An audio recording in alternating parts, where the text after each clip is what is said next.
Hello, my name is Autumn Bannister, and this is my reflection over my science mini lesson for second grade involving erosion. So when I planned this lesson, I began looking at the Arkansas science standards, and I decided on it's the 2 ESS 2-1, which primarily focuses on comparing solutions designed to slow or prevent wind or water from changing the shape of the land. I wanted to create a lesson that would be really engaging for the students and allow them to see erosion taking place in the real world rather than just reading about it in a textbook. So to introduce this lesson, I selected 2 phenomenon videos that I found on YouTube, and it shows the water changing the shape of land through erosion. I chose these because not only do they have no audio, they're very short, so it keeps their attention, but it also shows how powerful water can be, and it encourages them to kind of ask questions and investigate on their own as to what's going on, why is this happening, and just kind of spark curiosity and get them thinking more like scientists rather than just students. I think that this lesson aligns with the Arkansas standards because not only do they get to learn about erosion and what it is, but they get to compare their own different solutions to help reduce or prevent erosion from happening in the first place.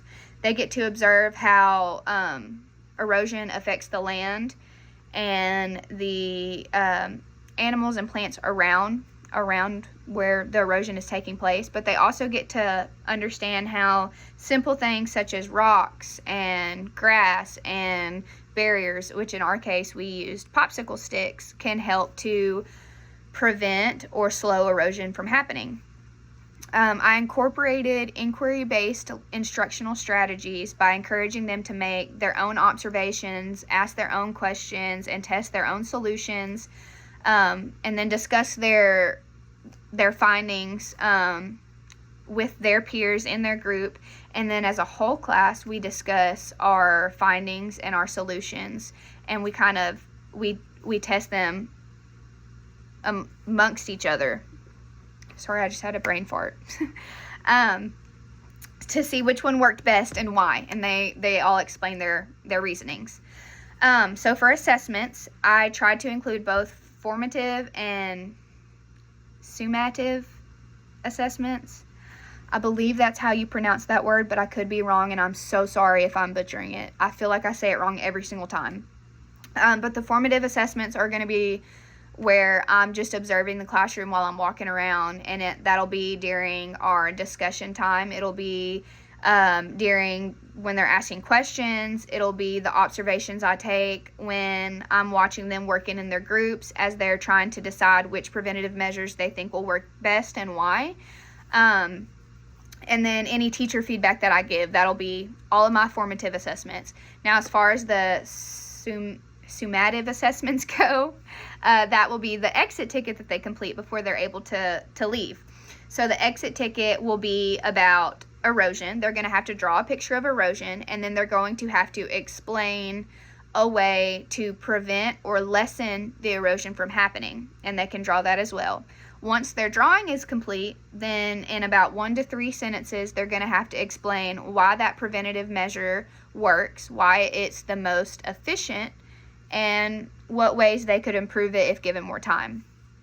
I think one of the greatest strengths from this lesson, I believe, is the hands-on portion of it all. I mean, they are actively engaged, and they get to visually see the cause and effect of erosion firsthand. There's no questioning, there's no reading it. They get to see it in action and then find ways to prevent it. I think it connects science concepts with the real world, and it allows them to take not only what they learned in the classroom, but they get to take that outside and they get to see it on their way home or on their way to church or wherever it may be. They get to make those real world connections outside of the school.